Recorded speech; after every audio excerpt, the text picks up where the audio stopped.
Now, Sports Talk with Brodes. Here's Hunter Brody.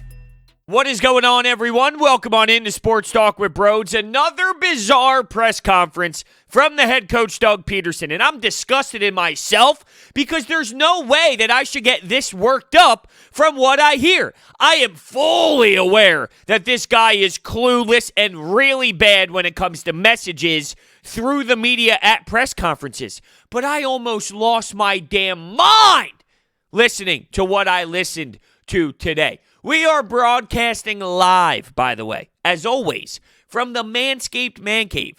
You will get 20% off and free shipping with the code BROD at manscaped.com. Let's start with this. He was asked about getting Jalen Hurts comfortable in this offense and, kind of getting into the football game, starting in his first game, of course. In order to get him success, you got to attempt and try to establish a little bit of the run game. And he could be a part of that. Easy completions, the quick game, and screens.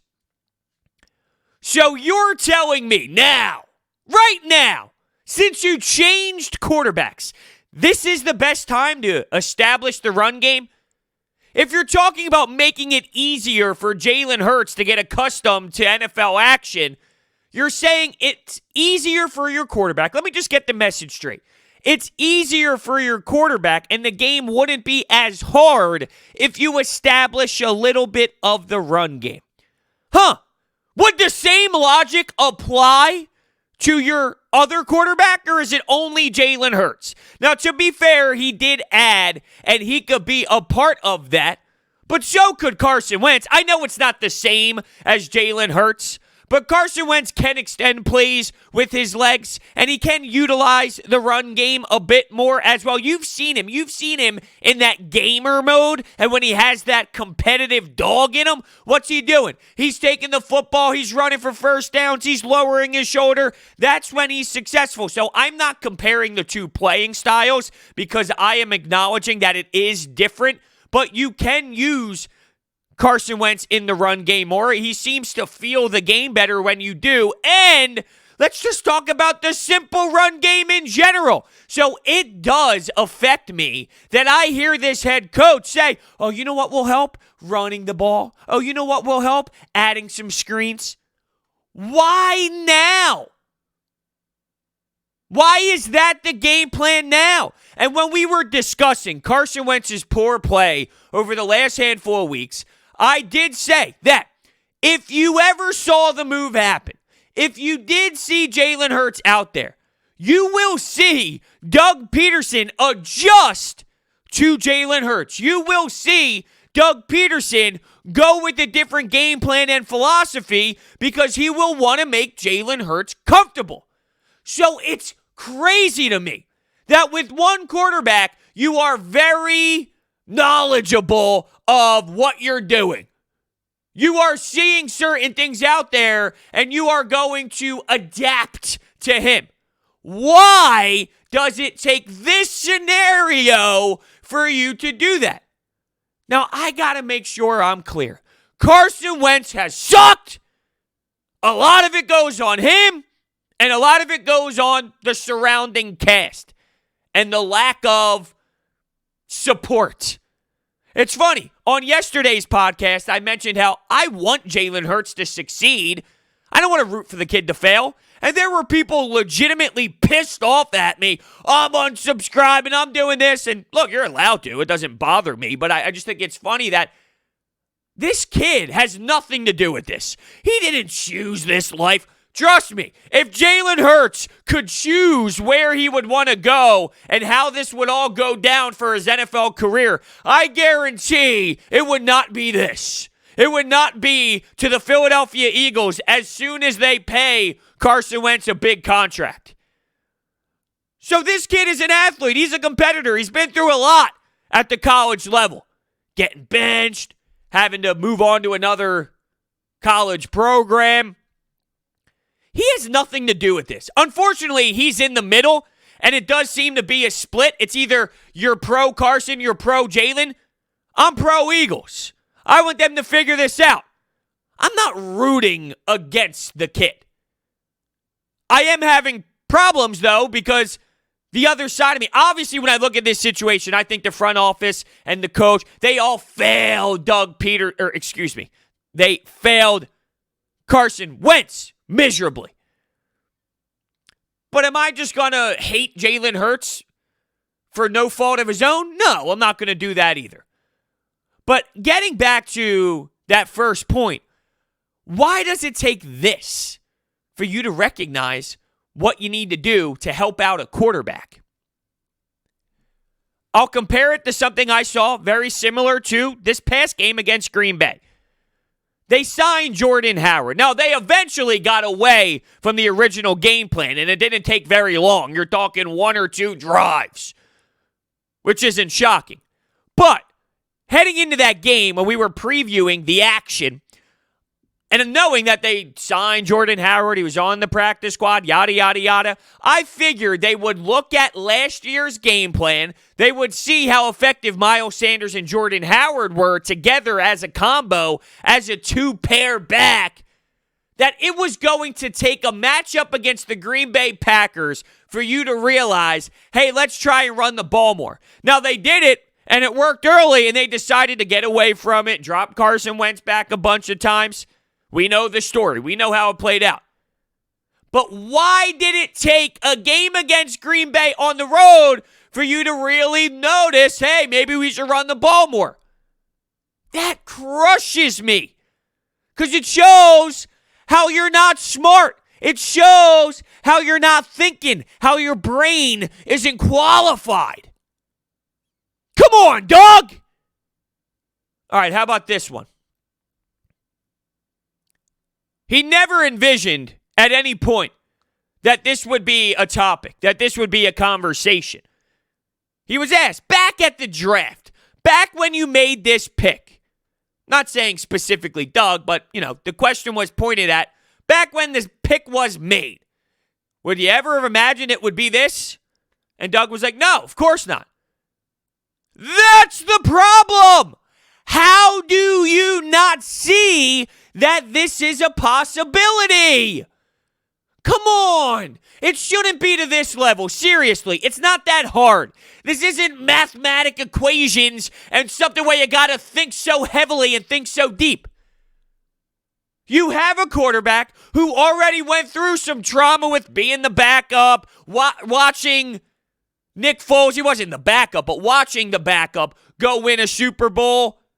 You already went through all this. How do you not possibly see a scenario where this would impact the team and impact the starting quarterback? When you do this, you now have a locker room that is torn and conflicted. Some believe in Wentz, some don't believe in Wentz. Some look at Wentz as a bitch now. Seriously. Internally, they did not see how this can totally change the mindset of players and the team and the culture. Let's say Jalen Hurts struggles. Do you go back to Wentz? Do you honestly say, all right, Wentz, we're throwing you back in? Like a pity thing? Hey, go ahead, man. Go ahead, have it. We tried someone else. Go ahead, just go ahead. Go ahead. What? I honestly feel like there are people in that locker room that will never look at Carson Wentz again and respect him. Because he lost that mojo. He lost that swag of being the starting quarterback. And when you lose it, it's not easy to gain it back. Now, if he does get thrown into the mix and he plays well because he's so pissed off and fired up inside, well, if he balls out and he balls out early, as if as soon as he gets the nod again, you're seeing legit play.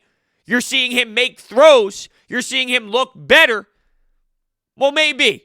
But I don't anticipate that happening. And I think let's take away just the Carson Wentz mental angle because it is so obvious that he is lost. He is destroyed. Broken. I think the best word to say is broken. He is broken mentally. And I don't know if that can be fixed here in this city. But let's take away the side of how does Carson feel about the pick. I don't think it even registered in their head how others on the team now are conflicted internally. That's a big part of this. You talk about being one. You talk about being a team cohesive. Well, right from the start of the season, there's a divide. They're not aware. They don't think. They don't think. So, oh yeah, we never really thought we'd be here. Well, shame on you. Because everybody else saw it. The whole damn city saw it. When everyone saw Jalen Hurts' name pop up on the second round during the NFL draft, we all were baffled for a reason. Because the first thing we thought of was that. But yet somehow they didn't. And now you have a bunch of videos surfacing the Twitter sphere of Howie Roseman at the time, talking about what happened with Russell Wilson and him being slipped in the draft. So hold on a second. So you're seeing Jalen Hurts as a Russell Wilson. That's what you're afraid of. You don't want to make that type of mistake and let Russell Wilson fall. So you pick Jalen Hurts because you don't want that to play out again. So that tells me if you're talking about Russell Wilson and that type of quarterback falling, then how do you not ever envision him being your starting quarterback, where you're going to have to bench Carson Wentz, where you're going to have to move on from Carson Wentz? How is that never in your game plan if you viewed him as a Russell Wilson type that slipped during Russell Wilson's time? Do you see how that doesn't add up? Do you see how that makes no sense? They're oblivious, though. They try and dance around answers. They look stupid. All of them. Every single person who makes decisions here. And look, Doug is the one that stands up and answers all the questions. And I get it. What's Jeffrey Lurie going to do, right? What's Howie Roseman going to do?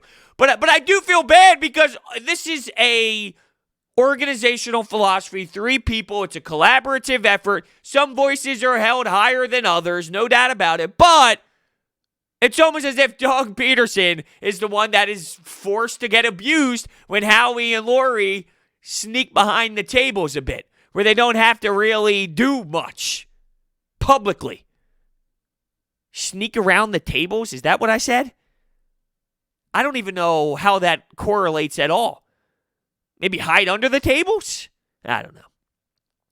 How about this, though? This is something that's crazy. Oh, would you look at that? You might not see Alshon Jeffery and Jason Peters. So now, when you put in this new quarterback and you want to put him in comfortable positions, you take off these veterans who have not been playing very well. Of course, the easy response from Doug's standpoint is it has to do with the injuries. Jason Peters, clearly he's playing banged up, although even if he is healthy, he's still getting destroyed left and right. But that toe is significantly hurting him even more. Alshon Jeffery, you can see how slow he is. You can see that he doesn't have it anymore. I know he's not willing at the same time. He's not bought in mentally. He is so checked out. He does not want to be in this city anymore. But he also doesn't have it either. The injuries have played a role in who he is today. And if you add that with the terrible teammate that he seems to be, well, you get the product that you get. But it blows my mind. Here we go. Here we go again. You're now helping out your quarterback and taking off your terrible pieces. You'll get Herbig. You'll get Fulgham. Now you're making those moves? I did think it was needed, though. So I think if you're going to bench Carson Wentz, your starting quarterback making that much money for not playing well, you better get rid of Alshon Jeffery. You better get him off the field, to be more specific. Not like get rid of and say cut him. Not right now. Pretty damn soon, though. I want him out of here. You better do the same for Alshon and Jason Peters. Because if you're not going to play well, I don't care who you are. And that should be the mindset. And that's the type of message you send when you move on from Carson Wentz. So I was questioning internally, are they going to do similar moves to other players? And here we are, they are doing it. And I think it is the right move, but I also think it's tied together. I don't think it's just ironic that now they make that move and they pull the plug on the bad veterans. It's all in one. it's seriously staring everybody in the face. The difference in approach. We'll see, though, because I do think it's also possible that Doug Pederson gets away from the run game. Miles Sanders has 5 carries, 6 carries. So it is very possible that they do that. And if they do, I would imagine if they fail Jalen Hurts, he's going to fail as well. He's going up against a tough defense. And look, I'm intrigued. I don't think the kid is a legit bum. I think he's a developmental quarterback, but right now he's got confidence. He's got a bit of swag going. And I think the locker room is intrigued as well, to the point of like, hold on, maybe we got something with this kid for a spark. I just question how long the spark can actually last. And Doug was asked, because I brought this up yesterday as well. He stated a few weeks back, if you make that move on Carson Wentz, you're telling the team it's over. You're giving up on the season. So he was asked about that today in the presser, and he said, oh, well, that was then. I'm looking for the spark. Doug, always getting yourself in trouble. This answer was probably the funniest to me. And we'll get to that in a second. But first, I got to tell you about my friends at DraftKings. DraftKings has brought their expertise to legal sports betting. It's a legitimate sports book based right here in the U.S., so you can rest assured that your funds are totally secure. DraftKings, America's top-rated sportsbook app, is safe, secure, and reliable. Deposit and withdraw at your convenience. Listen to this new deal. It is crazy. All new users have a chance to earn a sign-up bonus up to $1,000. Download the app and sign up using promo code BRODES. Check out all that they have to offer, including player props, live betting, and so much more. If sportsbooks are not yet available in your state, don't forget about the DraftKings Fantasy app, which offers millions of dollars in total prizes every single week. And if you or someone you know has a gambling problem, crisis counseling and referral services can be accessed by calling 1-800-GAMBLER. Gambling problem, call 1-800-GAMBLER. So are you ready for this? Seriously, I don't know if you are.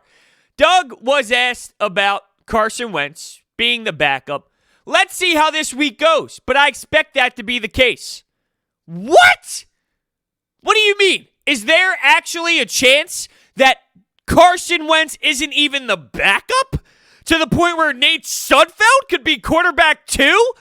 Even if that's not the case, and this is getting blown out of proportion, it's on Doug for this being analyzed so heavily. Let me repeat what he said. Let's see how this week goes. But I expect that to be the case. What do you mean, let's see how this week goes? As if Nate Sudfeld can beat out Carson Wentz in practice, that would make you change your opinion on who's going to back up Jalen Hurts? It shouldn't even be a question. This is why they drive me to insanity. This is why I get so nuts after hearing this guy speak.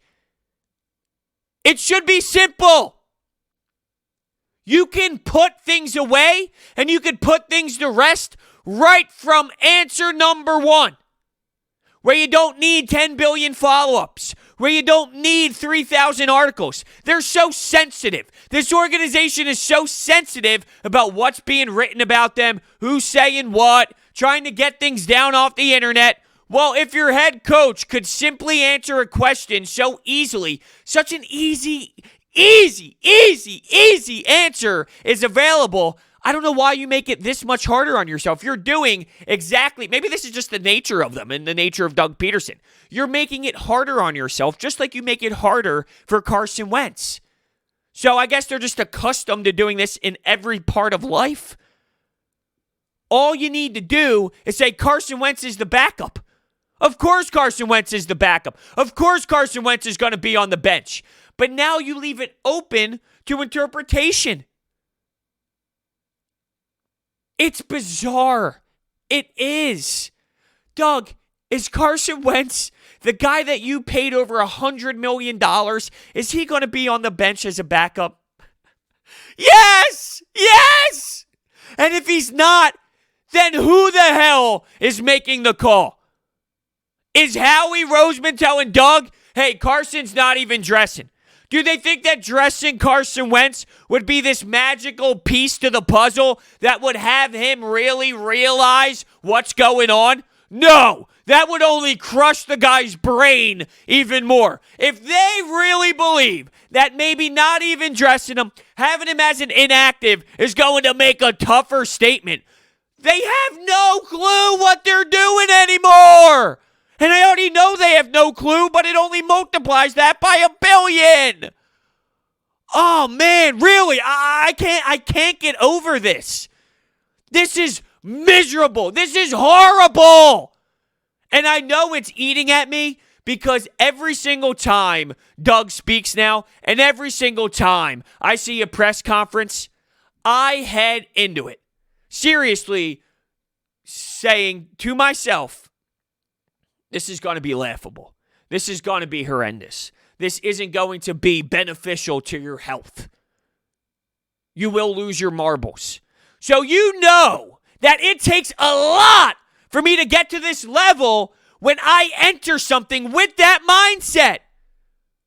I almost fell over when I heard him say that about Carson. And I know, big picture, that doesn't really mean much. But that's not the point. This is just showcasing their issues and flaws and the poor messaging and their lack of awareness. It doesn't really matter about who the backup quarterback is. That's not the actual problem because they're not going to be playing anyway. Their impact on the game isn't huge.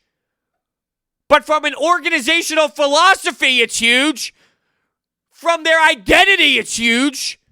They have so many poor internal things to figure out. They have so many internal things to figure out that are poor because of them. Maybe that's the best way to say it. You're looking at these veterans. You're looking at this salary cap. You're going to see a totally different feeling heading into next season. They're going to have to redo this entire thing. And I want them to because I know they have to. The only way they get out of this funk that they're in, and then the only way that they get on some sort of right track is making some hard-ass decisions that are probably going to be unpopular. But they put themselves here. They now need to readjust. Howie Roseman put you here. Howie Roseman is probably one of the better options to get you out of it, too. And that's hard for me to say. But I also wonder if he dug himself so deep that he's realizing, because he's smart. He's intelligent when it comes to the money side of things. I know we all hate him. We can't stand him. His voice is annoying. He's short. No offense to the short people out there. But there's a look about him that clearly irritates people. But he's a smart money man. You would think that he built in his plan a way to get out of this as he keeps kicking contracts down the road and as he keeps kicking the credit card farther and farther away. You would think eventually he has a plan. This is what I'm going to do when it gets here.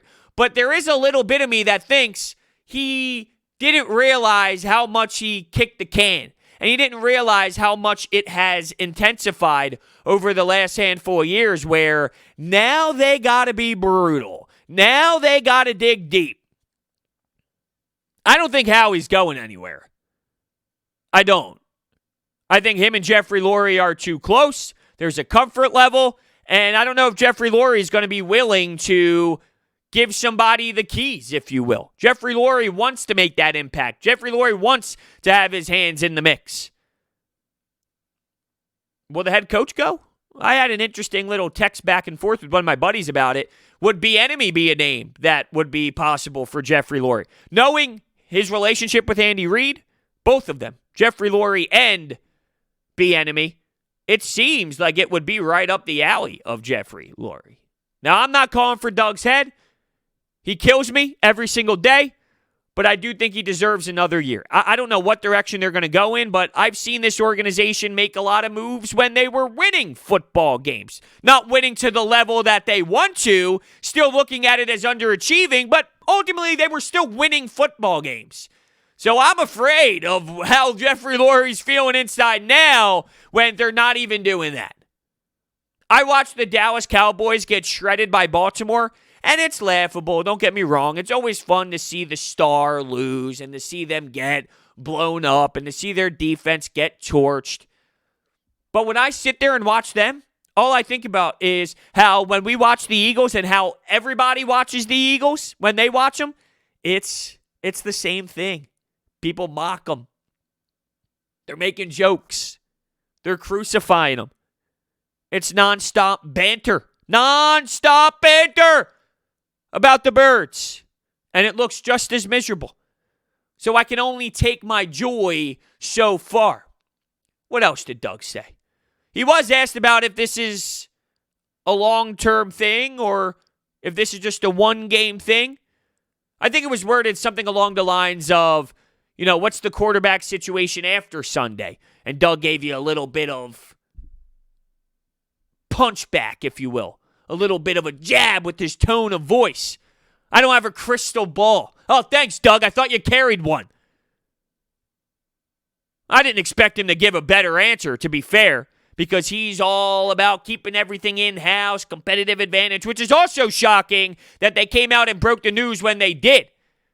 And, of course, they did it in this secretive way of not allowing the local journalism and the local journalists to write the story. They go national with it. They have a video of Doug Pederson. They have a press release on their website. So they went overboard with how they released it. Knowing the background and the track record of how Doug Pederson normally operates when it comes to holding information in, I was a little stunned that they did go this route, and maybe they knew that it would be so aggressive and so abusive trying to get the answer out of them that they figured, look, the best way to do it is to just announce this is what we're going to do so we don't get so bombarded heavily. It's crazy. That seemed to be a good thing. As much as I criticize everything they do, that's something that I would say is, hey, that's smart, actually. Get it out of the way. There's no reason to do it the way that you would have. That used to fire me up. That used to get me all mad. What they did to announce it. Now, how they did it, maybe I would have went in another direction. But the point, they got it out early before all the microphones in his face. But, of course, you can't do that with COVID. But all the Zoom media members get in the face of Doug before that all happened. Let's just get it out there. But the way they went about it and who they leaked it to and how it got out in the public, maybe they could have went with different outlets, let's say. So he does not have a crystal ball, in case you were wondering. The expectations with all this. It's going to be better than Carson Wentz. There is this different sense of urgency from the team all around, and I think it is the swag of Jalen Hurts. I just question what happens if that swag runs out. If the New Orleans Saints swarm him, destroy him, crush that offensive line to pieces, and it's not that great. What if Jalen Hurts can't really do much throwing the football and he's just running the ball a little bit and getting some chunk yards here and there, but then the team realizes, all right, Jalen Reagor, Fulgham, Ward, these players, they're running their routes constantly, and they're not getting the football, and the offense slows down. Like I said, the only yards you're getting is just him using his legs for a couple yards here and there.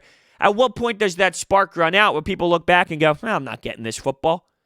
Now, he made some great throws. There's no denying it. Awesome throws. Awesome, beautiful throws. So I'm not saying it's definitely going to play out where he struggles. I do expect some struggling. I expect it to also look better at the same time. So it'll look better than what it did when Carson Wentz was taking the snaps because he's so defeated mentally. But I also think that, look, you're going to see some bad throws. You're going to see inaccuracy.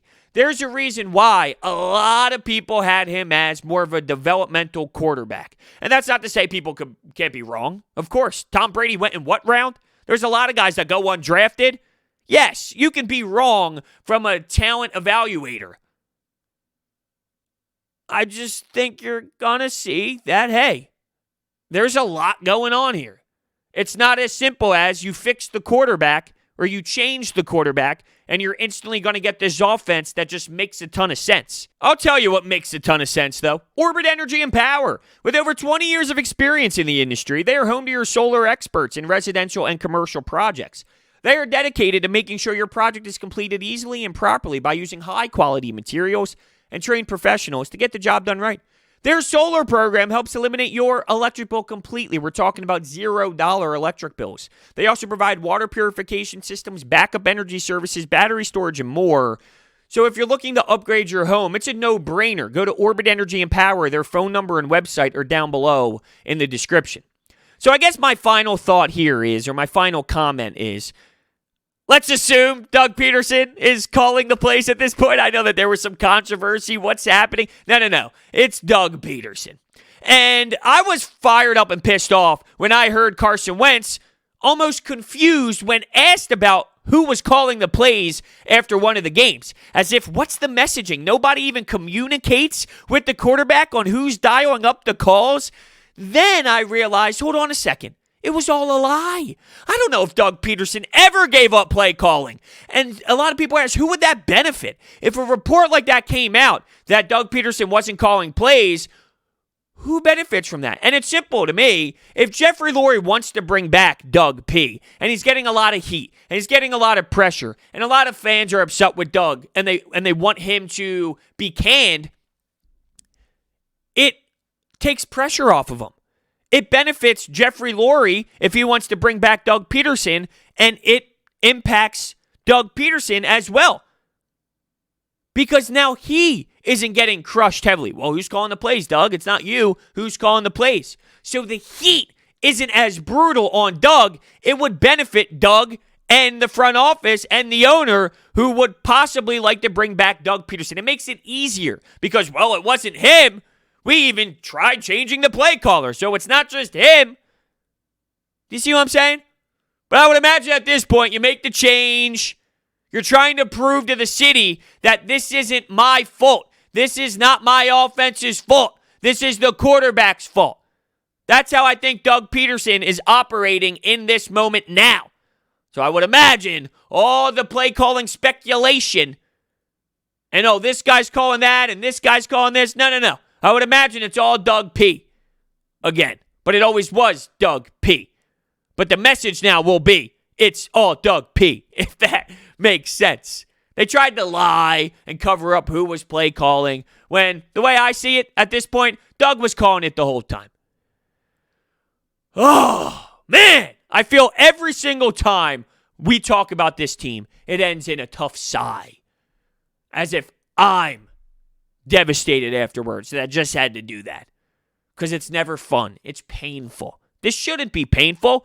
I used to enjoy speaking into this beautiful microphone about the Eagles. It's not this year, and I don't know when it will be again. And that's the scary part. Thank you all so much for listening, and I will see you next time.